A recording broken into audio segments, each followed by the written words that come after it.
This is the Barbados Today morning news update for Monday, December the 5th. Thanks for joining us. I'm Emmanuel Joseph. We begin with sad news that the local entertainment fraternity has been plunged into mourning with the death of male vocalist and former lead singer with the Opals, Clarence Thompson. Police said Thompson, who popularized the song Lucy's Door, was found dead at his South Lowland Drive Green Hill home yesterday evening, shortly after 6. Up to news time, no further details were available. 5th and 6th form students of Combermere School are to resume classes this week. The 6th formers will be accommodated at the Erdiston Teachers Training College today. And classes for the 5th form students will be held at the Samuel Jackman Prescott Polytechnic in Wilde St. Michael from tomorrow. The Ministry of Education says those students should report for classes at 8:45 a.m. The ministry says it is making every effort to find alternative accommodation for the remaining students. The school was closed nearly 3 weeks ago due to ongoing environmental problems. The ministry says it will continue to update parents and guardians on the work of the Special Task Force identified to monitor and oversee the work at the Waterford institution. Social activist David Comachong says Barbados can learn lessons from the determination of the late Cuban leader Fidel Castro in ensuring that his people received free education and health care, despite tough economic times. Comachong was addressing yesterday's memorial service at the Sons of God Apostolic Spiritual Baptist Church in Ealing Grove, Christchurch. We Barbadians can learn a lot. Not only from the personal example of Fidel Castro, but from the collective example of the Cuban society. Even in the darkest days, when the Soviet Union collapsed, when Cuba lost at one fell swoop 80% of its trade, when the whole economy fell out under Cuba. I went to Cuba in those days. There were no fat people in Cuba. Food had to be rationed. Factories were shut down because there was no fuel. Even in those dark days, Fidel Castro said, "We will not compromise on the free education of every single Cuban citizen. We will not compromise on the free health care of every single Cuban citizen. We will not compromise on all the cultural development programs of the Cuban nation." Meanwhile, Fidel Castro's ashes were interred at a private ceremony in Havana on Sunday, ending 9 days of official mourning for the former leader. Castro's remains were placed in a large round stone placed close to the mausoleum of independence hero Jose Marti. 90-year-old Castro died on November the 25th. His brother Raul Castro said that in keeping with his wishes, Castro's image will not be immortalized with statues and public places will not be named after him. Child advocate Faith Marshall Harris wants mothers to share the cost of paternity tests. Delivering a lecture on the topic, Children, the Law and Society, on the weekend, the former magistrate said the test is usually too expensive for one person to bear. She also suggested that the state also foots part of the bill in some instances. Paternity testing by DNA test is 99.9% accurate, and this ends all speculation. However, I would ask that there are regulations regarding the costs for DNA testing. It is presently $1,000 per child, and usually men bear these costs.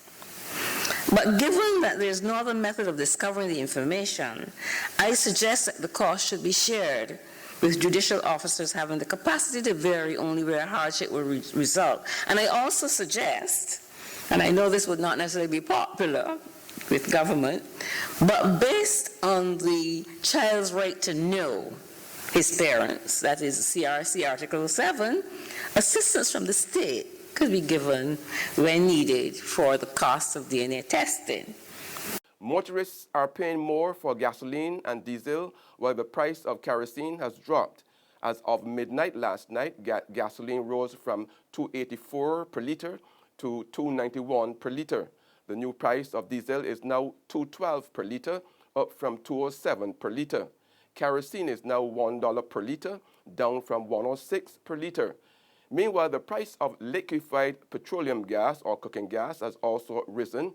The 100-pound cylinder now costs $147.68, up from $134.37.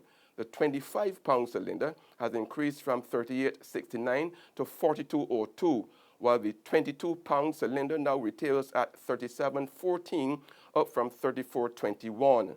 The 20-pound cylinder now costs $33.77, up from $31.10. The adjusted retailer prices are due to changes in the cost, insurance, and freight of these refined products. Sports now, Barbados Pride gets a boost ahead of the upcoming fourth-round clash in the Regional 4-Day Championship against reigning champions Guyana Jaguars. 5 West Indian players are returning to the 13-man squad for this weekend's clash. Opener Craig Brathwaite will be joined by left-hander Jonathan Carter, wicket-keeper Shane Dowridge, batsman Shai Hope, and off-spinning all-rounder Ashley Nurse. The day-night fixture will be played at the National Stadium in Georgetown. All 5 players were members of the West Indies team, which returned home last week from the Tri-Nations Series in Zimbabwe. There's regional and international news after this short break. Amazing, this Christmas will be the best Belgian Christmas for we. Amazing, it is all because Republic Bank just like Santa Claus. Amazing, fix up the kitchen and a new TV we get in. A special time to commemorate. Republic will help you celebrate. Get ready to celebrate 50 years of independence right through to the best Bajan Christmas ever with a Make It Happen loan of up to $50,000 from Republic Bank. Give your home a good old Bajan spooser, buy some new furniture and appliances, or take an after-holiday trip to visit loved ones over and away. You could also be one of our lucky winners to share in fabulous prizes. Just visit any branch to apply. Go to republicbarbados.com or call us at 227-2700. We're also available via Skype and FaceTime. Special conditions apply. In Bajan style, it will be great with Republic Bank. Republic Bank, we're the one for you. We're back with news from the region now. Leader of Jamaica's opposition People's National Party, Portia Simpson Miller, has announced she will step down as party president by next September. Simpson Miller made the announcement in an address to party members at a National Executive Council meeting Sunday afternoon. It came on the heels of 2 major political defeats, the first in the February 25th general elections and more recently in the local government election on November the 28th. Prior to the announcement, there had been several calls for Simpson Miller's resignation, including from the party's youth arm. The People's National Party Youth Organization had called for a change in political leadership, saying the party was now at a crossroads where the institution had lost faith, trust, and confidence of the majority of the Jamaican people. Further afield now, rescue workers have recovered 30 bodies from a warehouse in Oakland, California, following a deadly weekend fire during a party, and they expect the death toll to rise. Officials say only 20% of the building has been searched, and a significant number of people are still missing.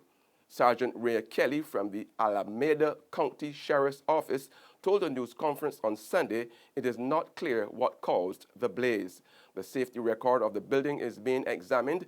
There were no sprinklers, and the only exit from the second floor was a makeshift stairwell. So as you can hear behind us, there is a lot of work going on. Like the captain said, we have confirmed the count of deceased at 30. That is an astronomical number. We're still not done. As you can hear behind me, they are working and pulling this building apart and dissecting it. And so we're really starting to get deeper into the building. As we do that, we continue to find more victims. So we will confirm at this time that we have 30 victims. Once again, the identification process takes place. As Captain Ditzenberger said, we asked those families if they could please preserve any evidence for DNA purposes. That's news and sports, but for the very latest, visit our website at www.barbadostoday.bb. You can also subscribe to our e-paper, email updates, and like us on Facebook. We are also on Izumi Media in bus terminals and Screenplay at supermarkets and gas stations near you, or you can tune in to Channel 99 on Flow TV or Mix 96.9 FM for more news and sports. I'm Emmanuel Joseph. Have a great day.